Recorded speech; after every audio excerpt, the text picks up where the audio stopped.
estamos realmente hablando son los que tienen sobre todo uso en anestesiología y para también, obviamente, para el manejo del dolor perioperatorio. Es decir, antes, durante y después de la cirugía. Por eso incluir todos estos. Porque, por ejemplo, no es posible ni es viable hacer una inducción, por ejemplo, con albufina. Es más, con morfina ya vieron que las dosis son muy elevadas. Es más, hacer una inducción con oxicodona también es irreal, codeína también. Tramadol digamos, no se hace por las potencias y por los tiempos. Es más, otro de estos que tenemos también y que no sé por qué, pero las nalbufinas tienden a abundar mucho en las clínicas privadas chiquitas. Y una de las razones es porque es también como tiene una equipotencia. Algunos libros dicen de 1 a 1 con morfina, algunos dicen que es ligeramente menos potente. Pero lo que hay que tener en cuenta es esto, y esto es bien importante. Tiene actividad kappa como agonista, pero parcialmente antagonista de mu. ¿Esto qué quiere decir? Que es, por ejemplo, yo no puedo hacer sinergia por ejemplo, con morfina. Si yo tengo un paciente con morfina o con fentanilo, que ya saben que van sobre mu, y yo le pongo nalbufina y es menos potente, entonces, ¿qué voy a hacer? Disminuir el efecto. Y algunos anestesiólogos tienden a utilizar la nalbufina como una especie de pseudo revertidor. ¿Por qué? Porque tiene esta doble faceta. Es decir, es agonista, antagonista. Pero agonista de quién kappa, agonista y antagonista parcial de quién de mu. Entonces, si estamos analizando un medicamento que es relativamente igual a la morfina en potencia, pero que trabaja de forma farmacológica en otros lados, yo puedo utilizarlo sobre todo para analgesias no tan complejas. Por ejemplo, a mí me gusta utilizar mucho nalbufina en pacientes pediátricos en el dolor postoperatorio inmediato. Y me gusta porque obviamente generalmente son niños que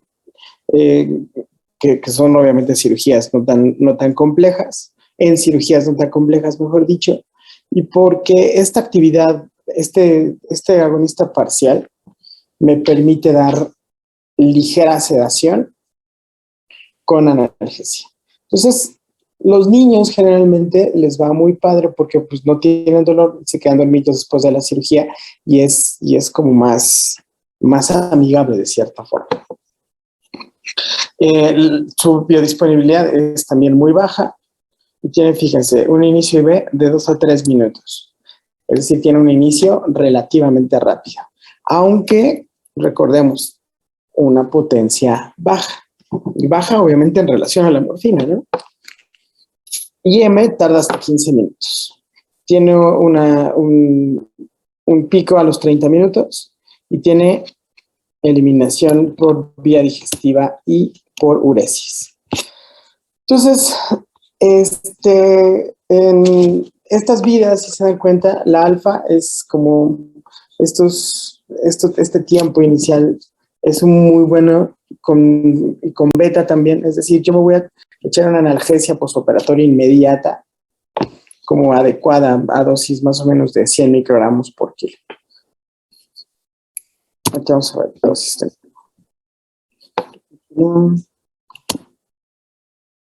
Fíjense, inducción. 300 microgramos por kilo. Fíjense cuántos son 300 microgramos. Yo no estoy diciendo que, hace rato dije que no se utiliza para inducción, no es que no se pueda utilizar, pero es muy poco práctico utilizarlo, por eso no se hace. Por lo que les estoy platicando en este momento. Por ejemplo, si tengo la necesidad de hacer una inducción en un paciente de 70 kilos, entonces 300 microgramos por 70 kilos, voy a necesitar más de 2 ámpulas, ¿sí? Voy a necesitar más de 2 ámpulas de nalbufina, porque ya vieron que viene 10 miligramos en 1 mililitro. Y esto es como, digamos que no es, me voy a quedar corto con relación. ¿Sí se puede hacer? Sí. ¿Es más fácil hacerlo, por ejemplo, con nalbufina que con morfina? Sí. ¿Tiene menos efectos? Sí, pero aún así sigue siendo muy poco práctico con relación a remifentanilo, sulfentanilo, fentanilo, que son realmente los medicamentos adecuados para los manejos transoperatorios, sobre todo por su potencia analgésica, que es como lo muy importante. Y ese es por ejemplo, yo utilizo para esto, porque finalmente lo que recomienda la literatura es esto. En la analgesia postoperatoria, 100 microgramos por kilo. Es decir, una persona de 70 kilos va a necesitar 7 miligramos. ¿Me ven? Entonces, estos 7 miligramos, sin ningún problema, es menos de una ámpula, que se pone lento y diluido, y en menos de 10 minutos yo voy a tener un efecto muy adecuado de analgesia con un toquecito de sedación por su accionar en receptores kappa y antagonista parcial de receptores Mu. Pues la nalbufina probablemente sea el opioide IV que más fácil acceso puedan tener ustedes y es relativamente seguro. Obviamente, si se lo dejan a un paciente por más de 2 semanas y tiene un perfil psicológico complejo que puede llegar a ser adicción, pues va a ser también complicado. Ahorita les platico una historia de terror, ya que estamos en octubre. Había una enfermera en un hospital que no voy a decir, y ella era adicta a los opioides. Entonces, ella sustraía su nalbufina y se la ponía. Iba en el turno de la noche, se iba al baño y se arponeaba. Entonces, pero hay una presentación de nalbufina que es prácticamente idéntica a la de becuronio. Entonces, ella se encontró con un becuronio que ya estaba diluido y que estaba en la ampulita. Y son la misma marca, las mismas letras, todo se le hizo muy fácil. Tomó el becuronio, se puso becuronio en vez de nalbufina y esta pobre mujer ahí quedó. Es una historia de terror, súper de terror. Solamente para que, perdón por hacer tanto hincapié, pero es complicado las adicciones. Muy bien. Entonces, ¿qué otros opioides también son importantes para esto? Es decir, con relación al manejo de opioides, sobre todo, por ejemplo, en estos casos de adicción que tiene una sobredosis de heroína, fentanilo, está pasando ahí. Está pasando la ambulancia.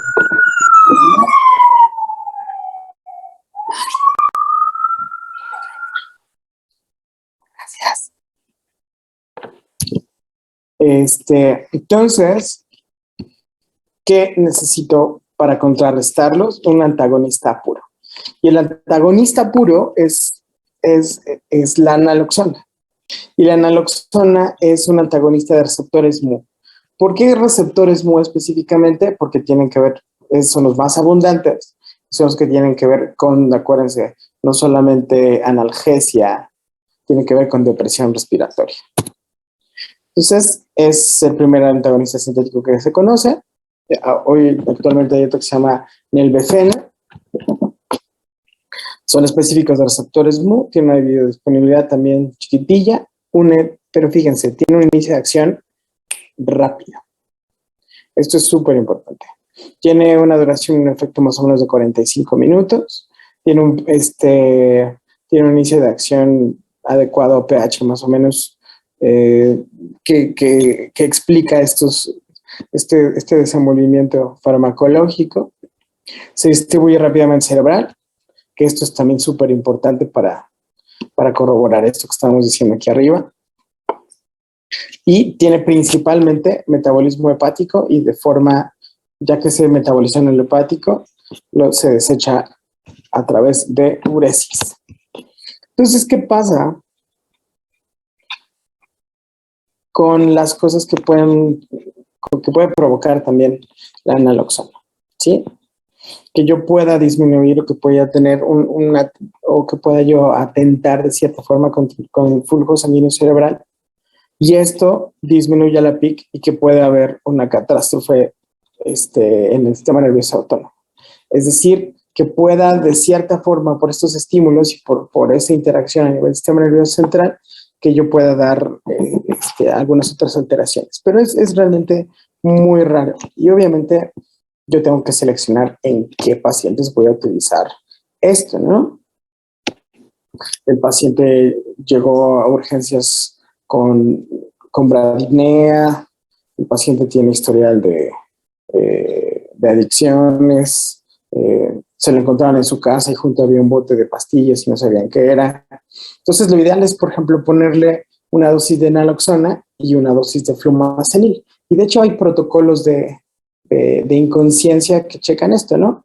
O sea, es por glucosa, es por un evento vascular cerebral, es por una disminución del gasto cardíaco, es por, ¿cómo se llama? Por alguna intoxicación, sobre todo de benzodiazepinas y opioides. Entonces, fíjese que el esquema terapéutico es muy, muy, muy sencillo. Fíjense, las ámpulas de naloxona contienen 0.4 miligramos en un mililitro de solvente. O sea, viene en cada mililitro 400 microgramos. Y esta es más o menos la presentación normal.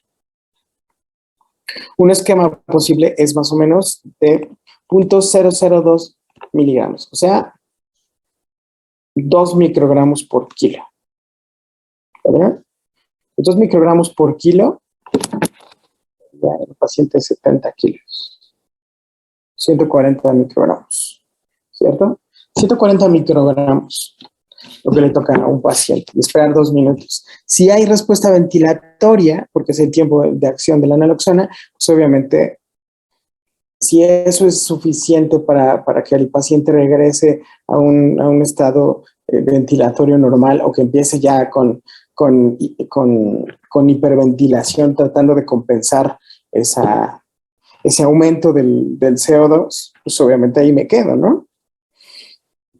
Finalmente, este esquema de dosis-respuesta se mide realmente no tanto con el estado de conciencia, sino con la frecuencia ventilatoria del paciente. Entonces, esto es bien importante y yo puedo aumentar la dosis de 2 microgramos hasta 10 microgramos por kilo.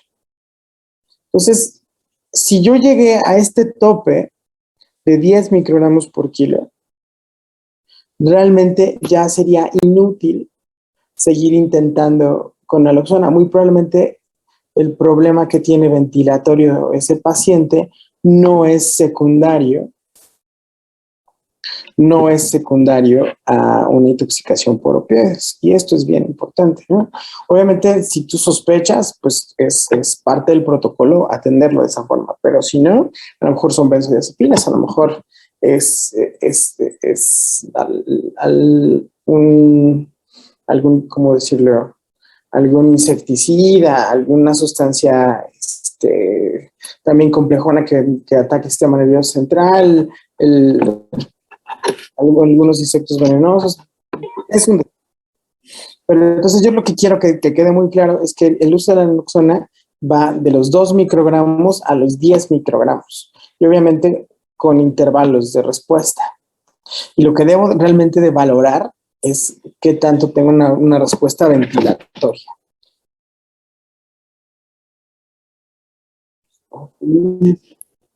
Una preguntilla. Voy. Pero si repetimos la dosis, no hay efecto cuando debemos de subir. Fíjate que lo puedes hacer así como lo estás diciendo, Memo. Por ejemplo, es poner, fíjate, ¿de cuánto viene el mililitro? De 400 microgramos, ¿cierto? Entonces estamos diciendo que a un paciente le tocan más o menos con el esquema inicial 140 microgramos. Entonces, ese mililitro, si tú lo llevas a 5 mililitros o a 10 mililitros, es decir, estás dividiendo, ya por ejemplo, ¿cuántos microgramos tendría yo si lo llevo esos 400 microgramos en 10 mililitros? Tendría yo 40 microgramos por mililitro. Entonces, yo le pongo 4 por 4, 16, casi 4 mililitros para pasarle por ahí de 150 a 160 microgramos a este paciente. Súper seguro. Y valorar y esperar. Si no, puedo intentar una dosis más alta, es decir, me espero 2 minutos y le puedo poner el doble de la dosis, 300 microgramos, ¿sí? Y así puedo ir, obviamente, subiendo la dosis de forma gradual. ¿Cómo hacerlo? Generalmente tú vas como doblando la dosis. Yo lo que haría sería a 2 microgramos, ¿sí? A 5 microgramos y una última a 10 microgramos. Y ya pasó un tiempo por ahí de unos 6, 8 minutos. Entonces tú estás viendo que el paciente no tiene respuesta. Si no tiene respuesta después de esos aumentos secuenciales de dosis, pues yo creo que es justo intentar otra cosa o pensar en otra cosa. Doctor, ¿cuál es la dosis que utilizan los adictos para consumir opioides? ¿A qué te refieres? Ajá, para que ellos sientan como los efectos de euforia y etcétera. ¿Cuál es la dosis como adicto? Y tú vas y lo compras, la persona que te las vende, o sea, ¿cuánto te da? Es que ese es uno de los grandes problemas que hay con relación a la no legalización de estas sustancias. Obviamente, en medicina, no, tú mandas una dosis, pero si es un adicto, es muy poco probable que tú sepas cuánto está consumiendo. Si tienes suerte y a lo mejor está consumiendo oxicodona y está consumiendo pastillas de 5 miligramos, pues es que te me acabo de tomar 5 pastillas, doctor, porque ya no me hacía efecto. Me tomaba yo 2 y ya no me hacían efecto, entonces me tomo 5 y más o menos tengo efecto. Entonces, ¿qué está haciendo ese paciente? Tolerancia. Y si hace tolerancia, ¿qué necesita el paciente? Aumentar la dosis, pero ese aumento de la dosis va a tener un peligro directamente proporcional a hacer una depresión respiratoria, ¿cierto?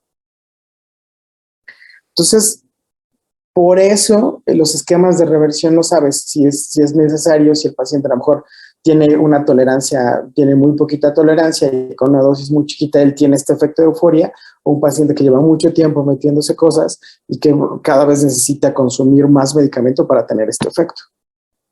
Es muy difícil. Finalmente, por ejemplo, una de las cosas que se está buscando con la legalización de las sustancias prohibidas es esto. Es, por ejemplo, con relación, por ejemplo, a la marihuana. ¿Cuánto estás consumiendo de THC? ¿Sí? ¿De qué forma lo estás consumiendo? Y estamos hablando de que la marihuana es un producto muchísimo más digamos, con menos efectos adversos que los opioides. Pero un adicto realmente, una persona, o sea, cuando les venden la heroína, se las venden en bolsitas y quieren que mezclarla con agua, calentarla, hacerla líquida, meterla en una aguja y conectársela. Es muy difícil saber cuántos están metiendo en gramaje. ¿Sí, Carmelita? Sí, doctor, gracias. Fíjese, esto es, y hay que tener esto y también es justo un esquema así como gradual. ¿Por qué? Porque estamos viendo que puede causar edema pulmonar o arritmias cardíacas por toda esta interacción que tiene. Entonces, es darle tiempo. Por ejemplo, a lo mejor no quieren empezar con esta dosis mínima, pueden empezar con una dosis intermedia, ¿no? Les parecen 5 microgramos por kilo. En un paciente de 70 serían en cuanto como 350 microgramos. es decir, casi un mililitro. Es más, le pueden poner el mililitro completo para evitar problemas. ¿Ya vieron? O sea, lo resolvemos de una forma también como congruente. Tú tienes un 400 microgramos, te pones los 400 microgramos y te esperas unos 2-4 minutos. No tienes efecto, le pones otros 400 o lo puedes poner hasta 800 microgramos más. Y en ese momento también le das otros 4 o 5 minutos. Si el paciente sigue sin cambiar su patrón ventilatorio, abandonar este esquema porque puede causar algunos otros problemas. ¿Estamos? ¿Sí se entendió esto del manejo de la naloxona? Cintia, dime. Doctor, disculpe, entonces máximo son 2 mililitros. Si lo calculamos a 10 miligramos por kilo. Serían los 700, ¿no? Ajá, exactamente. Ok, sí, doctor, gracias. ¿Sí? Yo lo que necesito es que ustedes manejen estas dosis para que sepan que pueden hacer desde lo muy chiquito hasta lo muy grande. Pero teniendo en cuenta que llegando a esta dosis de 700 microgramos, pues yo puedo tener problemas. Eso es lo único que hay que realmente tener en cuenta para tomar una decisión. ¿Sí, Cintia? Sí, doctor, gracias. Muy bien. ¿Alguien más? Ok. Entonces, lo que tiene que ver con opioides. Ok. Yo creo que la próxima semana les voy a dar ya lo de vías del dolor. Cintia, ¿volviste a alzar la mano o es mi...? No, sí, doctor, perdón. Es que acá, por ejemplo, de lo que comentabas de los protocolos de inconsciencia, doctor, si, por ejemplo, yo ya pasé mi primera dosis de naloxona y veo que el paciente, pues, no, como que tiende hacia no responder, ahí ya se tendría que meter lo del flumazenil o es aparte. Puedes hacerlo intercalados. ¿Intercalado? Si no tienes ningún tipo de datos sobre el paciente y viene con inconsciencia con una alteración del patrón ventilatorio, pues hay algunos protocolos que lo manejan intercalado. Y hay algunos, es más, una vez leí un protocolo que venían los dos al mismo tiempo. Pones dosis chiquitas de los dos. ¿Cuál hizo efecto? Por eso no está tan recomendado, porque si tú estás midiendo los tiempos, si a lo mejor en 2 minutos el paciente después de la aplicación de naloxona tuvo un efecto clínico positivo, sabes que lo que tiene es una intoxicación por opioides. ¿Por qué? Porque naloxona es exclusivamente antagonista de receptores Mu. ¿Cierto? Sí. Si los pones al mismo tiempo, no sabes cuál es su efecto, si el flumazenil o el naloxona. Aunque flumazenil también, si recuerdan, también tiene un inicio de acción más o menos rápido. ¿Sí? Sí, doctor, gracias. Bueno. Ok. Entonces yo creo que ya para que no andemos corriendo ni nada, les voy a dar vías del dolor la próxima semana, ¿sale? Para que eventualmente también se acabe de entender bien opioides. Y me falta nada más de anestésicos inhalados y anestésicos locales, porque al final también tendríamos que ver, obviamente, los escenarios estos de anestesia general, los escenarios de anestesia regional, pero necesito que como que primero se entienda la farmacología de todos los medicamentos para saber más o menos en cuánto. Y sobre todo, lo que hacemos actualmente es anestesia multimodal, es decir, hay pacientes que yo bloqueo y que al mismo tiempo también les doy anestesia general, cuidando, por ejemplo, eso de la analgesia posoperatoria y cómo se comportan durante el trance.